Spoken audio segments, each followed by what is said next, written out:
Bir kishi mast bo'lib, ariqqa ag'anab tushdi-yu, o'rnidan qaytib turmadi. Juma kuni tongi edi. Ko'pchilik hayron qoldi. Piyonista odam ham muborak juma kuni o'lar ekan-da, dedi o'ziga o'zi.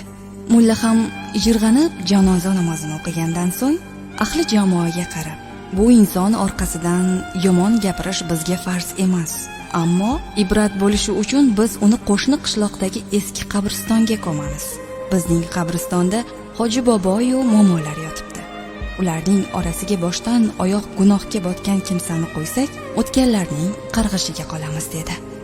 Odatda tobutga hamma yopishardi, ammo piyonistaning tobutiga hech kim yopishmadi. Ular tobutni ko'tarishda savob yo'q deyishdi shekilli.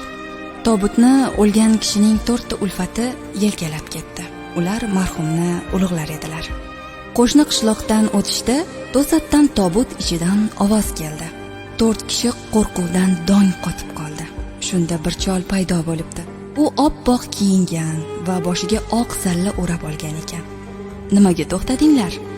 Marhum gapirdi. Chol kafanni ochgan edi, o'lgan kishi atrofga alanglab, boyagi savolni yana qaytardi. Davoncha qishlog'idan o'tayapmizmi? Chol: "Ha, 1 soat vaqtlaringni olsam. Go'rga kechgacha yetib boramiz. Shu qishloqda bir xasta singlim bor. Holidan xabar olib olay. Har 2 kunda xabar olib turardim. Bugun kelishim kerak edi. O'lib qoldim." Chol jilmaydi. "Men odam suratidagi Azroilman. O'rningdan turdi, singlingni uyiga bor. Keyin uyingga jo'na. Istaganingcha yasha. Senga jannat naqd", dedi. 4 kishi hayron bo'lib choldan so'radilar.